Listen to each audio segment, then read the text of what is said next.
तो फाइनली ढूंढ लिया आपने। हाँ, मुझे उम्मीद थी आप ढूंढ लोगे। आज की इस वीडियो के अंदर मैं आपको बताऊंगा कक्षा 12 इतिहास पाठ नंबर 3 भारतीय इतिहास के कुछ विषय भाग 1 जो किताब है आपकी एनसीईआरटी की। तो उस किताब का पाठ नंबर 3 है बंधुत्व, जाति तथा वर्ग। इस पाठ को आज मैं आपको एक्सप्लेन करने वाला हूँ पूरा, मतलब आधा होगा, काफ़ी बड़ा चैप्टर है तो आधा जो है इस भाग में होगा, आधा जो है इसके दूसरे भाग में होगा, क्योंकि सारे चैप्टर यार काफ़ी बड़े बड़े हैं। सो कोई दिक्कत नहीं है, आधे आधे में भी निपट जाए, बस समझ में आना चाहिए चैप्टर, नहीं तो बोरिंग हो जाए तो फिर मज़ा किरकिरा हो जाता है। चलो शुरू करते हैं। मैं हूं अजय और आप देख रहे हैं सीसीएल क्लास। अब यहाँ पे जो ये कहानी है ना, इस कहानी को हम पढ़ लेंगे, आसानी से पढ़ लेंगे, लेकिन क्या आप एग्जाम्स में नंबर ले पाओगे? नंबर लेने के लिए आपको नोट्स की जरूरत पड़ेगी, आपको अभ्यास के प्रश्न उत्तर समझने पड़ेंगे, महत्वपूर्ण प्रश्न उत्तर, एमसीक्यूज, बहुत सारी चीज़ें चाहिए होती है। वो सारी चीज़ें आपको लिखी हुई मिलेगी, साथ में वीडियोस भी मिलेंगी। प्लेलिस्ट और पेज दोनों का लिंक डिस्क्रिप्शन में ऐड कर दिया है, देख लेना। अब यहाँ पे शुरू करते हैं कहानी को समझना। यहाँ पे 3 शब्दों के बारे में जिक्र है, एक है बंधुत्व, जाति और एक होता है वर्ग। यानी कि हम छोटे लेवल से चलेंगे और हम दूर तक के लेवल पे चले जाएंगे। यानी कि बंधुत्व यानी कि भाईचारा, जैसे मतलब रिश्तेदारी बोल सकते हैं आप एक तरीके से। उसके अलावा जो है जाति का पता ही आपको, जाति जो है थोड़ी नेक्स्ट लेवल की चीज़ है।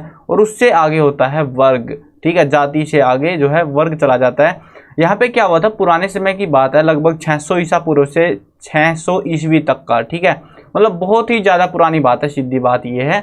तो उस टाइम पे ब्राह्मणों ने जो है गेम खेल लिया लोगों के साथ में, उन्होंने लोगों को बांट दिया वर्गों में, जातियों में, ठीक है। तो उसका पंगा जो है बहुत असर पड़ा, जो कि आज तक असर देखने को मिल रहा है।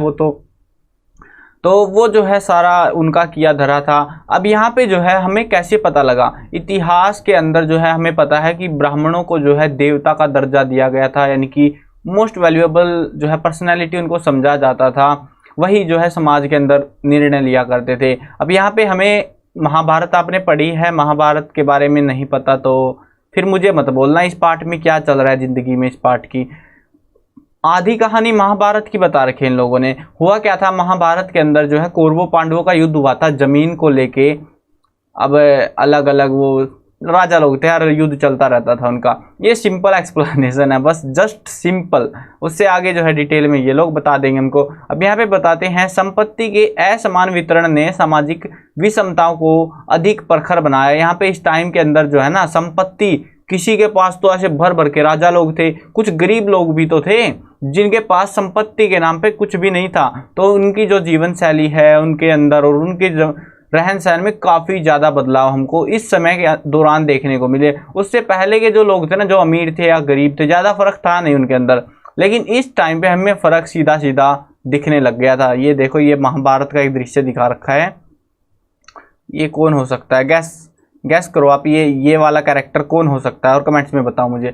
अब यहाँ पे जो है कहानी महाभारत की आपको याद होगी, इस ग्रंथ की रचना लगभग 1000 वर्ष तक होती रही थी, यानी कि 500 ईस्वी पूर्व से जो है इसकी रचना होती चली गई। ऐसा नहीं होता कोई भी ऐसे इतनी मोटी किताब अगर लिखनी है आपको, एक दिन में आप लिख लोगे और वो चीज़ें लिख लोगे जो शायद एग्जिस्ट करती हैं, लेकिन सबको, एक बंदे को सारी कहानी नहीं पता, तो उसको ढूंढना पड़ता है। और ऐसे ढूंढते गए, लोगों से कहानियाँ पूछी कि कोई कभी लिख रहा है, कोई कभी लिख रहा है। हमें जो इतिहास के जो सबूत मिले हैं उनको हमने मिला मुलू के सारा देखा। एक ही ग्रंथ था वो सारा, कुल मिला के एक ही कहानी से वो संबंध रखते थे, महाभारत की कहानी। इस कहानी को इसीलिए बोला गया कि लगभग 1000 साल तक उसकी रचना ही हुई थी, मतलब बनाने में ही उसको हजारों साल लग गए थे, हजार मतलब 1000 साल। महाभारत का समालोचनात्मक संस्करण 1919 में प्रसिद्ध संस्कृत विद्वान वीएस सुखतांकर के नेतृत्व में एक अत्यंत महत्वाकांक्षी परियोजना की शुरुआत की गई। अनेक विद्वानों ने मिलकर महाभारत का समालोचनात्मक संस्करण तैयार करने का जिम्मा उठा लिया, यानी कि उसको जो है समझेंगे, उसको अनुवाद करेंगे, लोगों की समझ में आने के लिए वो सारी चीज़ों का उन्होंने जिम्मा उठाया कि आखिरकार ये कहानी क्या है, क्या लॉजिक था, क्या उसका समाज कैसा था, वो सारी चीज़ों की उनको ढूंढना था उस किताब के अंदर से भी, ठीक है। उन्होंने उन श्लोकों का चयन किया जो लगभग सभी पांडुलिपियों में पाए गए थे और उनका प्रकाशन 13,000 पृष्ठों में फैले अनेक ग्रंथ खंडों में किया गया था। इस परियोजना को पूरा करने में 47 साल लग गए। समझ जाओ बस भैया कि हुआ क्या होगा। मतलब ये जो टास्क आया था ना, इन्होंने 1919 में जो बोला था कि हम ये करेंगे, इसको पूरा करने में 47 वर्ष का समय लग गया। कुल मिला के हमारे सामने दो मेन बातें उभर के आई। पहली बात ये थी कि संस्कृत के कई पाठों के अनेक अंशों में समानता थी। मतलब इधर जो संस्कृत यूज की गई, यानी कि पाली भाषा थी उस टाइम पे, जो प्राकृत भाषा थी, उसमें जो संस्कृत थी, ठीक है, पाली बोलते सभी को वही थी, मतलब ऐसे बोल देते थे कि प्राकृत भाषा। प्राकृत का मतलब पुरानी या फिर किसी एक इलाके की भाषा, उसको प्राकृत बोल देते, जैसे देसी भाषा होती है अपनी। अरे यार, आप घर पे कुछ बोलते हो, जैसे अपने ही नॉर्मल फ्लो में आपको कहीं पे कुछ करना है या कहीं गए हुए हो तो अलग लहजा बदल जाता है, वही चीज़ है यहाँ पे भी। तो पहली बात हमें ये समझ में आई कि उधर के जो दूसरे इलाके में जो चीज़ें मिली हैं, दूसरे में जो मिली हैं, वो सारी एक दूसरे से कोरिलेटेड है, वो मिलती जुलती सी है। उनकी जो भाषा शैली है उसको हम समझ सकते हैं, वो एक जैसी है भैया। उसके बाद में जो है हमें कुछ और चीज़ें भी समझ में आती गई धीरे धीरे। दूसरी बात जो हमें स्पष्ट हुई थी वह ये थी कि कुछ शताब्दियों के दौरान हुए महाभारत के प्रेषण में अनेक क्षेत्रीय परभेद भी उभर कर सामने आए, यानी कि वहाँ पे लोगों के अंदर मतभेद भी बहुत प्रकार के थे, कोई किसी के विचार जो है अलग अलग थे, बहुत सारी चीज़ें हमें यहाँ पे देखने को मिली।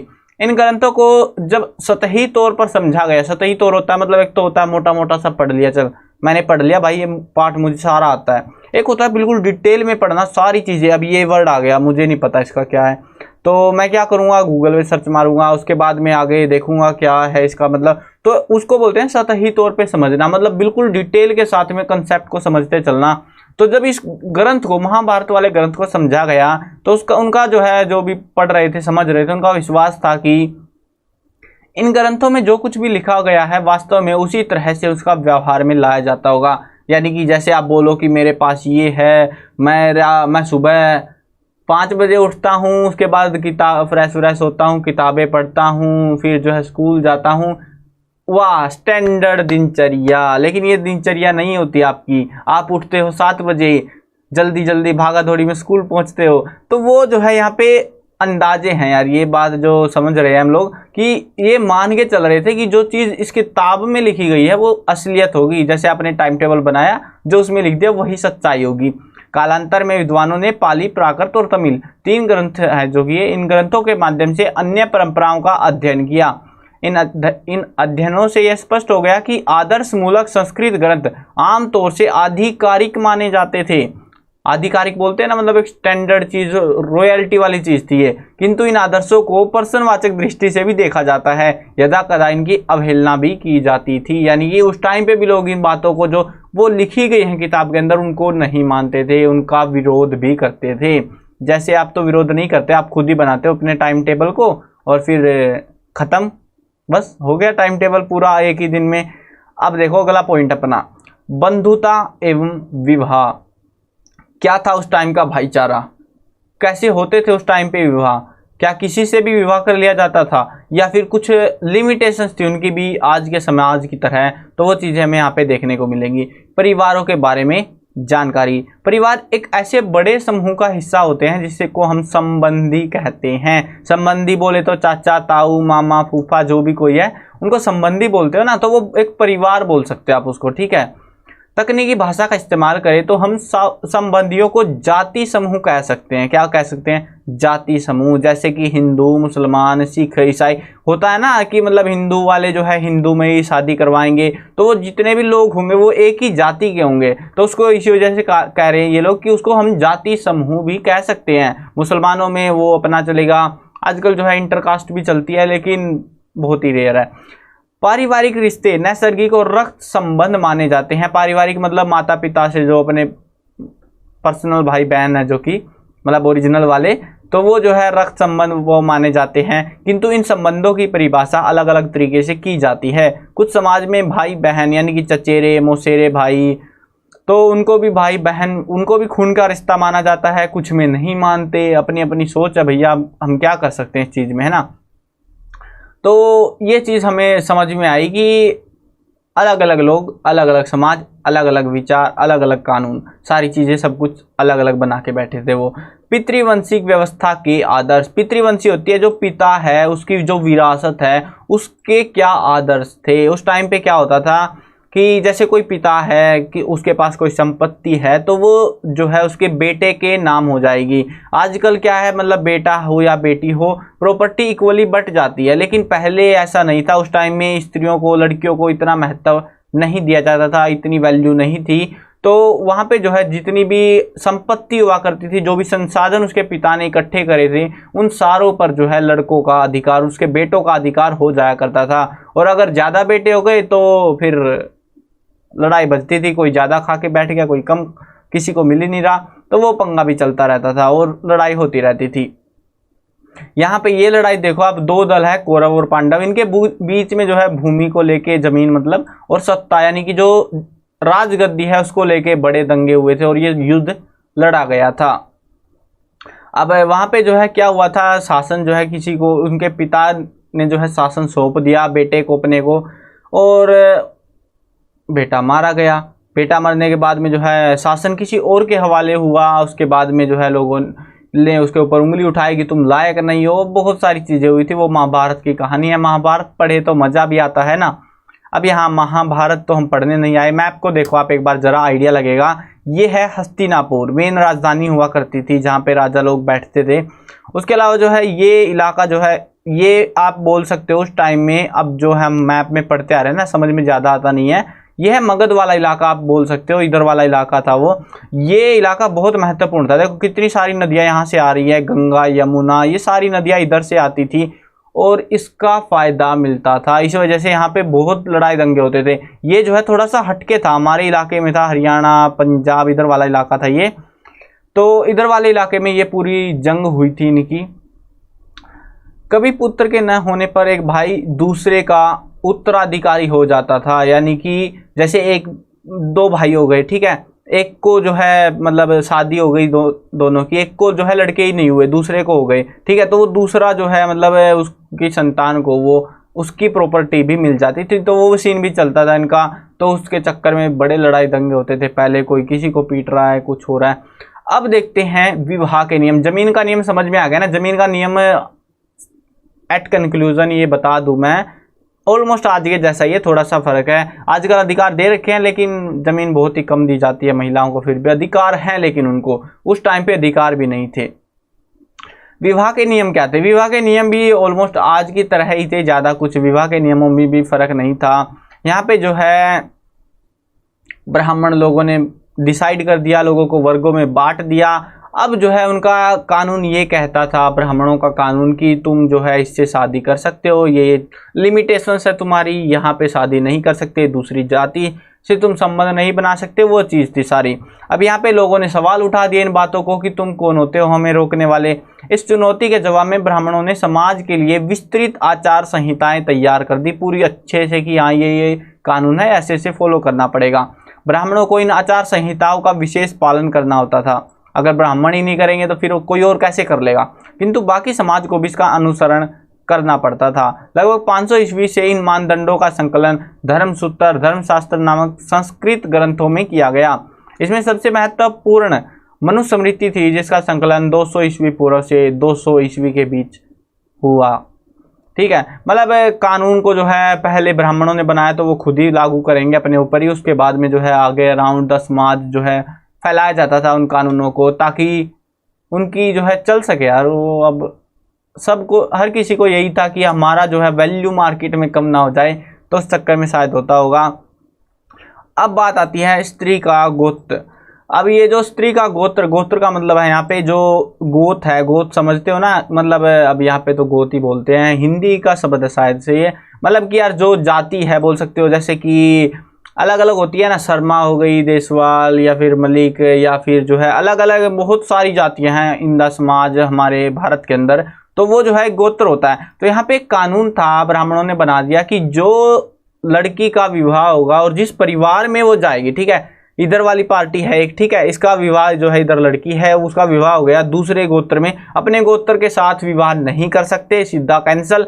उसके बाद में दूसरे गोत्र वाले से विवाह करना, जाति सेम होनी चाहिए लेकिन गोत्र अलग अलग होने चाहिए। और उसके बाद में वो उधर वाली साइड में जब जाएगी तो वो जो लड़की है उसका ये वाला गोत्र नहीं रहेगा, वो इधर वाले गोत्र में आ जाएगी। ठीक है, ऐसा सीन चलता था, ये कानून बना दिया गया था और ये कानून आज भी चलता आ रहा है।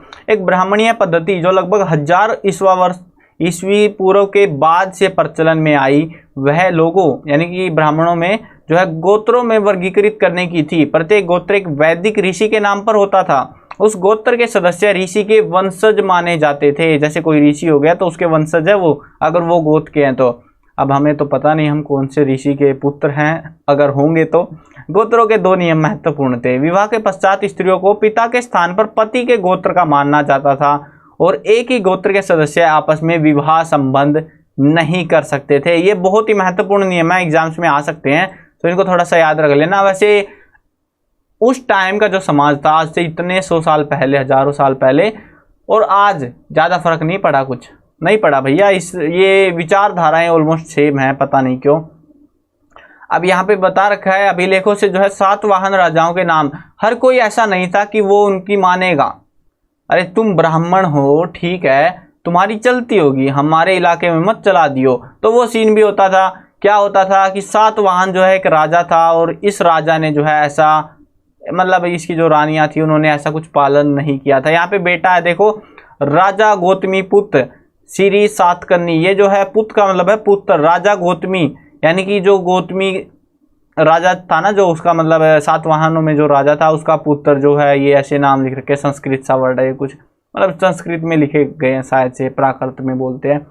तो ये जो है यहाँ पे दिखाया गया है कि ये जो गोत्र था ना, ये जो भी गोत्र लगाया गया इधर, तो ये माताओं के नाम पे लगाया गया, मतलब उन्होंने पिता का वंशज चलाया। ठीक है, गौतमी जो है, गौतम जो है एक मतलब क्या बोलते हैं उसको, ऋषि था कोई। उसके अलावा जो है यहाँ पे वसी थी, ये ऋषियों के नाम है। तो जो लड़कियां थी जो, या फिर बोले जो महिलाएं थी जिनकी शादी हुई थी उन सातवाहन राजाओं के साथ में, या फिर राजा होगा, तो उनकी जो है वो अपने पिता का जो है मतलब गोत्र चला रही थी, ना कि अपने पति वाला गोत्र। ठीक है, तो यहाँ पे भी अलग अलग विचारधाराएं थी। ये समाज, ये उस टाइम की हमें कुछ पेंटिंग मिली है। मतलब क्या होता था कि लोग गुफाओं में जो है दे देते ऐसे ही कि हाँ तुम रह लो। ये उस टाइम में जो है क्या कुछ धर्म प्रचलन चल रहे थे, तो उसके चक्कर में जो है राजा लोग अपनी गुफाएं या फिर इलाके दान करते रहते थे उनको।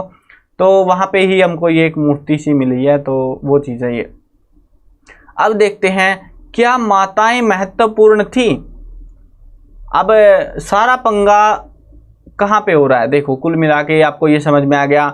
जो विवाह था उसमें ज़्यादा फर्क नहीं पड़ा। आज का समाज, उस टाइम का समाज ऑलमोस्ट सेम था। उसके अलावा जो है ज़मीन का बंटवारा हो गया, वो भी सेम था। गोत्र की बात हो गई, वो भी सेम थी। लेकिन हर जगह सेम चीज़ नहीं थी। कोई मानता था, कोई नहीं मानता था। आजकल भी वही है, कोई मानता है, कोई नहीं मानता है। ठीक है, क्या अब बात आ गई है कि क्या जो माताएं थी, माता पिता लोग थे, तो क्या वो महत्वपूर्ण थे, क्या उनकी कोई वैल्यू थी। तो हमने पढ़ा है कि सातवाहन राजाओं को उनके मातृ नाम, माता के नाम से जो है चिन्हित किया गया है। वैसे ही जो है कई जगहों पे जो है उनको रिस्पेक्ट दी जाती थी, कहीं पे नहीं थी। ऐसा ही सेम सीन यहाँ पे भी चल रहा था। अब बात आती है सामाजिक विषमताएं वर्ण व्यवस्था के दायरे में और उसके परे।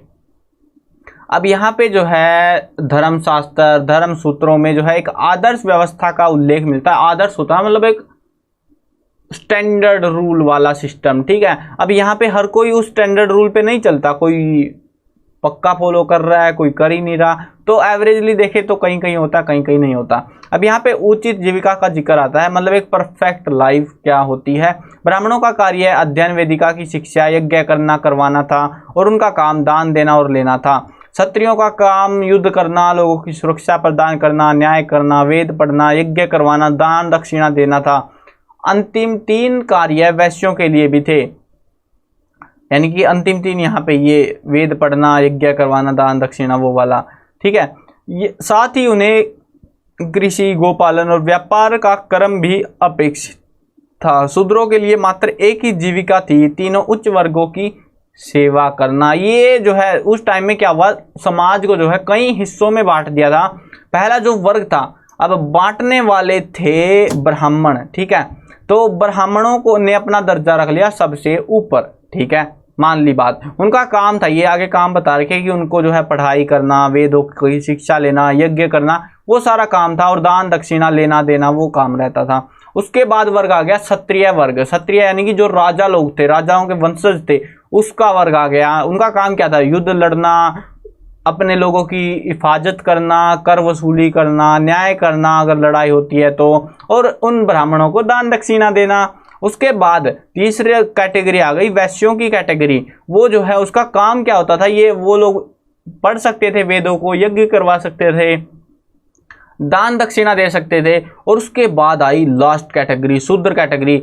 इसका काम कुछ भी नहीं था। कुछ भी का मतलब ऊपर वाले तीन जो है मालिक हैं, जो ऊपर तीन कैटेगरी मतलब सब मालिक है बोल सकते हो आप, और सबकी उनको सेवा ही करनी है, कुछ और नहीं कर सकते वो। ना उनको युद्ध लड़ने की अनुमति थी, ना वो किताबें पढ़ सकते थे, ना वो यज्ञ करवा सकते, ना दान दक्षिणा दे सकते, कुछ नहीं कर सकते। सिर्फ नौकर बनने के लिए ही पैदा होते थे। तो ये इस हिसाब से उन्होंने समाज को विभाजित कर दिया ब्राह्मणों ने। और कोई भी अपने हिसाब से कर रहा है तो अपने आप को तो पहले पे रखेगा ही भैया, कोई कुछ नहीं कर सकता।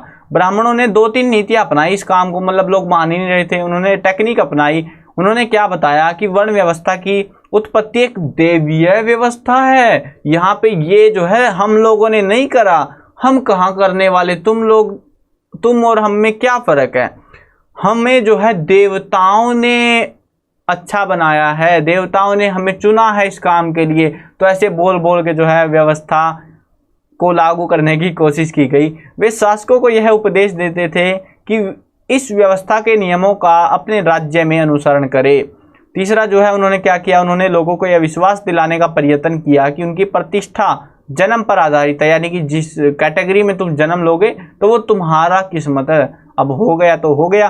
किंतु ऐसा करना आसान बात नहीं थी। अतः इन मानदंडों को बहुधा महाभारत जैसे अनेक ग्रंथों में वर्णित कहानियों के द्वारा बल प्रदान किया गया। यानी कि उसकी जो कहानियां हैं, हमें वहां पे भी मिलता है, बहुत सारी कहानियां मिलती हैं। तो इससे हमें जो है ये चीज पता लगती है कि ब्राह्मणों ने कानून बना दिए। अब अपने आप को ऊंचा दर्जा दे रखने के लिए उन्होंने जो है बहुत कोशिशें करी, कहानियां बनाई कुछ कुछ, तो वो चलता गया। ठीक है, अब बढ़ते हैं आगे। सामाजिक कर्तव्य, यहाँ पे भी मस्त वाली कहानी है। ये कहानी पढ़ानी पड़ेगी यार, मजा आ जाएगा आपको कहानी सुन के। वैसे सुन रखी होगी शायद आपने। यहाँ पे कहानी है, एक बार ब्राह्मण द्रोण के पास, द्रोणाचार्य पता होगा ना, महाभारत में से ही है ये, जो कुरु वंश के राजकुमारों को धनुर्विद्या की शिक्षा देते थे। एकलव्य नाम का एक लड़का जो है, वनवासी जो है, उसके पास गया कि मुझे धनुर्विद्या सिखा दो। अब वो सिखाता किसको था? सिर्फ जो है राजवंशों को, क्षत्रिय लोगों को। तो उसने जो है मना कर दिया कि मैं तुझे नहीं सिखाऊंगा। तो वो जो है ना जंगल चला गया, और उसके बाद में वन में जाके उसकी प्रतिमा बनाई, और ऐसे ही चलाते चलाते तीर चलाना सीख गया वो। उसके बाद में एक बार की बात हुई कि कुछ राजकुमार जो है यहाँ पे जंगल के अंदर जो है घूमने चले गए, ऐसे ही कि शिकार विकार करने। तो उन्होंने देखा उनका जो कुत्ता है वो भौंक रहा था, और उसने जो है एकलव्य ने एक साथ जो है उसके मुंह पे 7 तीर चला दिए। इस चीज़ को देख के जो है वो दंग रह गए। उसके बाद में पता लगा कौन है क्या है, तो उसने गुरु द्रोणाचार्य को, जबकि उसने कुछ नहीं किया, गुरु द्रोणाचार्य को अपना गुरु बताया। तो गुरु द्रोणाचार्य ने वचन दे रखा था अर्जुन को कि दुनिया का सबसे बेहतरीन धनुधर तुझे ही बनाऊंगा मैं। तो लेकिन एकलव्य बन गया था यार, वो अर्जुन से भी तगड़ा बन गया। तो उसने क्या किया, गुरु द्रोणाचार्य ने गुरु दक्षिणा के रूप में एकलव्य से उसका अंगूठा मांग लिया। वो अंगूठा जिससे तीर पकड़ के चलाए जाते हैं, तो इस वजह से वो जो है नहीं बन पाया। तो ये टेक्निक भी चलती थी। मस्त कहानी है ना। अब देखो आगे बढ़ते हैं। एज क्षत्रिय राजा, क्या आपको लगता है कि क्षत्रिय वंश का होना, यानी कि जो ब्राह्मणों ने बनाए हैं नियम, क्या अगर वो नियम नहीं है तो क्या वो राजा नहीं बन सकता? क्या अगर वो क्षत्रिय नहीं है तो वो राजा नहीं बन सकता, राजा बनने के लायक नहीं है? हमें ये चीजें देखने को मिली मौर्य वंश के अंदर। मौर्य वंश कोई क्षत्रिय वर्ग नहीं था, लेकिन उसके बावजूद भी इन्होंने राज किया। मौर्य वंश, चंद्रगुप्त मौर्य, अशोक, कौन थे ये लोग? इतने शक्तिशाली इलाके पे इनका कब्जा था। क्या इस टाइम ब्राह्मणों को याद नहीं आया? तो बाद के जो है हमें बौद्ध ग्रंथों में ये पता चलता है कि वे लोग क्षत्रिय थे। बौद्ध ग्रंथों ने लिख रखा है कि वो क्षत्रिय थे, लेकिन ब्राह्मण उनको निम्न कुल का मानते थे। अब ब्राह्मण माने तो माने, उनकी मर्जी। अब ब्राह्मणों के हिसाब से क्या हो जाएगा भैया, जब राजा है तो राजा है। अब ये सीन भी हुआ था यहाँ पे, मतलब ब्राह्मण मानते ही नहीं थे, ब्राह्मण बोलते थे तू तो तुच्छ है, निम्न कैटेगरी का है। लेकिन बुद्ध जो है, बौद्ध धर्म के जो ग्रंथ है उनसे हमें पता चलता है कि वो उनको क्षत्रिय मानते थे, ब्राह्मण नहीं मानते थे। लेकिन यही चीज चलती रहती थी। उसके अलावा एक और दिलचस्प बात है कि सातवाहन जो है कुल के सबसे प्रसिद्ध शासक गौतमी पुत्र यानी कि गौतमी का पुत्र श्री सतकर्णी ने स्वयं को अनूठा ब्राह्मण और साथ ही क्षत्रियों के दर्प का हनन करने वाला बताया था।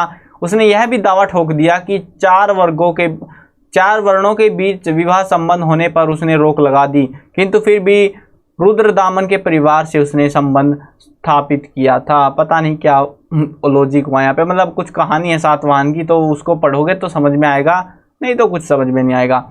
अब देखते हैं आगे, जाति और सामाजिक गतिशीलता। जातिवाद बहुत ज़्यादा था उस टाइम पे भी, जैसे आज के टाइम पे है वैसा ही उस टाइम पे भी हमें देखने को मिला था। अब यहाँ पे हमें देखने को मिला मंदसौर के अंदर कुछ अपवाद हैं, ये मतलब कहा नहीं जा सकता पक्का, लेकिन हाँ ऐसा मिला है हमको।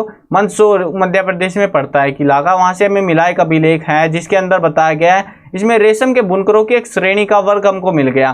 क्या होता था उस टाइम पे, लोग जो है 4 वर्ग बट गए, ब्राह्मण, क्षत्रिय, शूद्र और वैश्य।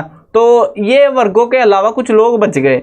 कैसे बच गए भैया? वो मतलब वो जंगलों में रहते थे, उनको क्या बुलाएं, फिर वो कोई व्यापार करता था उनको क्या बुलाएं, तो ऐसे अलग अलग वर्ग बच गए थे। तो उन्होंने क्या उसके लेके ये कहानी सी बना रखी इन्होंने, मतलब एक अभिलेख हमको मिला है। इसमें रेशम के बुनकरों की एक श्रेणी का वर्णन मिलता है जो मूलतः लाट गुजरात का इलाका है प्रदेश के निवासी थे और वहां से मंदसौर चले गए थे, जिसे उस समय दसपुर के नाम से जाना जाता था। यह कठिन यात्रा उन्होंने अपने बच्चों और बांधव समझ रहे हो ना, ये बांधव बार बार आता रहेगा, ये बंधु यानी कि मतलब संबंधी बोल सकते हो, सीधी सीधी बात है।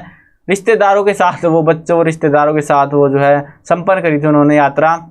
उन्होंने वहां के राजा की महानता के बारे में सुना था, अतः वे उसके राज्य में बसना चाहते थे। अब राजा लोग बदल गए तो मतलब एक राजा छोड़ के दूसरे के पास जा रहा है, मतलब कि कहीं ना कहीं जो है वो अपने राजा से तो परेशान है या दूसरे राजा में अच्छा ही दिख रही है उसको। अब पता नहीं, सारे राजा हम तो हिस्ट्री के अंदर एक जैसे ही पढ़ते आ रहे हैं। तो यहाँ तक आपका हो गया है 12 पेज का, यहाँ पे जो है ये पूरा हो गया है। इसके अलावा जो है आगे भी काफ़ी आधा पार्ट बच गया है, तो वीडियो वैसे लंबी जा रही है काफ़ी ज़्यादा, तो उसको हम अगले पार्ट में करेंगे। यहाँ से जो है आगे का पोर्शन अगले भाग में होगा। इस वाले पोर्शन में सिर्फ इतना ही था। आई होप आपको चैप्टर समझ में आ गया होगा, ज़्यादा डिफिकल्ट नहीं है, ठीक है। क्वेश्चंस बोले तो एग्जाम्स में ज़्यादा आएंगे नहीं इसमें से, क्योंकि डिफिकल्ट नहीं है, क्वेश्चन आने के चांसेस भी कम है इसमें से, नॉर्मल से हैं। अगर आते भी हैं तो आप खुद के समाज को देखो और बना दो, सेम सही है, ज़्यादा फर्क नहीं है, मतलब नेग्लिजिबल सा फर्क बनना है। अभी भी सेम समाज हमें आज भी देखने को मिलता है, आज की परंपराएं देखने को मिलती हैं। चलो अब वीडियो ख़त्म करते हैं। मैं कवर करने वाला हूं क्लास 6, 7, 8, 9, 10, 11 और 12th क्लास की सभी सब्जेक्ट की वीडियोस, हिंदी मीडियम और इंग्लिश मीडियम दोनों में होने वाली है। तो सब्सक्राइब करो, साथ में घंटी दबाओ, ताकि कोई अपडेट अगर मुझे देना हो, आपके काम का हो, तो आपको बिल्कुल टाइम से मिल जाए।